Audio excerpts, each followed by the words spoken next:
Kim here today, and I have a really easy but fairly intricate looking bento for you today, and it's a really cute koi fish made out of tomato with cute little lily pad cucumbers around it. So I really hope you enjoy this, and please like and comment below so I can see what you guys think, and please also post pictures if you made this. I would love to see what you guys came up with. Alright, so what we're going to do is we're first going to start with the koi. This is probably the hardest part of it, but it's really not that bad. So what I'm going to do is I'm going to take a cherry tomato. You can also do grape, but it might give your koi a little bit of like a football shape, if you know what I mean. First we have the cherry tomato here, and one of the bento basics is some sort of glue to glue on things like eyeballs or other details on your bento. So for me, I typically use mayonnaise.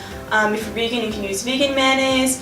If it's more of like a snacky or savory treat, you could use something like peanut butter, hummus, really anything that has like that sticky consistency. You really need just a little bit, so when you eat it doesn't really taste funny or anything. It's such a tiny dot that it doesn't really matter. So I have mayonnaise here, but like I said, you can use any other binder that you'd like to use. I have a slice of provolone. That's going to be the whites of the eyes of the koi.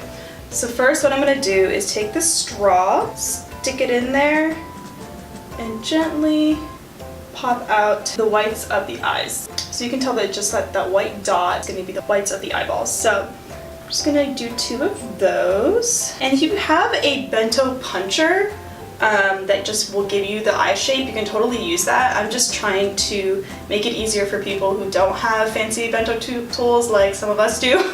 So that's why I just use a straw, and like I said, I wash it, reuse it. Next, what I'm going to do for the blacks of the eyes, so you're welcome to use any sorts of small black dots that you have around your house. So I would recommend using something like sesame seeds. It's probably the easiest thing. It's already in very similar shape, like all sesame seeds are basically the same shape, so it's not like you have to like carve it out or punch it out or anything. It's already there. I tend to use a lot of seaweed, and normally I do use a puncher to go into the seaweed, but because I'm trying to use like everyday tools as much as I can just to make it easier for you guys, I actually figured out that if I take a fork and if I puncture it into the nori, the seaweed, it can create a somewhat circular shape. So I'm just going to show you how I do it. So I just have my finger underneath just to hold it, and obviously you don't want to stab it too hard, but I'm just going to slightly puncture it.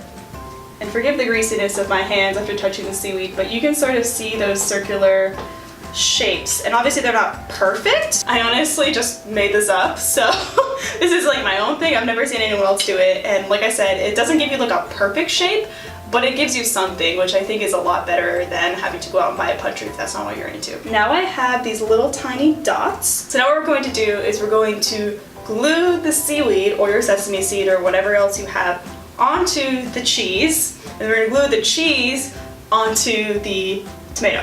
So let's try that out. But I'm just going to take a little dot of mayo and just very gently dot it on there. Another nice thing about mayo is that it's clear, so you don't have to worry. If it was like peanut butter or hummus, it has a color, but mayo is white. So we're just going to put this seaweed onto the provolone. I know it's like really small compared to the rest of my hand, but that is what it's going to look like. I'm going to get a second one done here for you. Alright, so now I have the 2 eyeballs done, as you can see. So like I said, it's not going to be a perfectly round shape if you use the seaweed. Like I said, you can use a bento puncher or whatever you need to use to get that round shape. But I actually, because it's so tiny, I don't think anyone can really tell that the eyes aren't like absolutely round. And I also don't think that's the point, right? Bento's like an art, it doesn't have to be perfect. We're going to glue the cheese onto the tomato. I'm gonna hold the cheese, just dab on that mayo, and then we're gonna glue it on one side of the fish. I'm just using the toothpick to stick it on there, just move it around a little bit. If there's any mayo just like around the eye, you can just like carefully wipe it off. Get it to look presentable. Alright.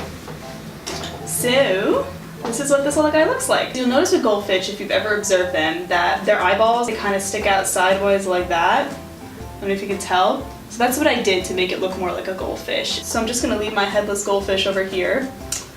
And now we're going to move on to the tail. So the tail is actually made up of anything that you want that is red and easy to use. So I actually got big tomatoes, but you can also use things like red peppers. So first of all, what I'm gonna do is take a spoon and I'm gonna gut out the inside of the tomato. So we're just gonna take out all the seeds, we're gonna slice down vertically like so. And so for the fins, I just sort of did a triangle that's this shape. So I'm gonna cut two. So for the back of the fins, I'm just gonna take one of the slices that I took. This is sort of towards the end. And I'm really just gonna slice it. I've noticed that if I do it thinner, it looks a little more artsy. I actually made them slightly different sizes, just sort of fan out the tail a little bit. So if you can sort of tell, I really sliced it so that they're kind of fanning out together. And then finally, we have got the lily pads, which I think are really, really cute. Also ridiculously easy. So have a cucumber.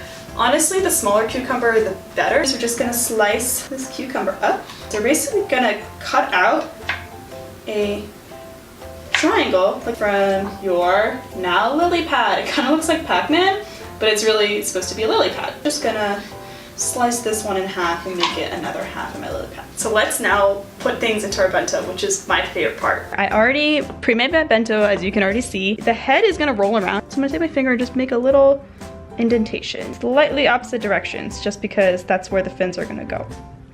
So now I got this little fin right here. Then I'm gonna put the pizza thing right here. Then I got the other one over here.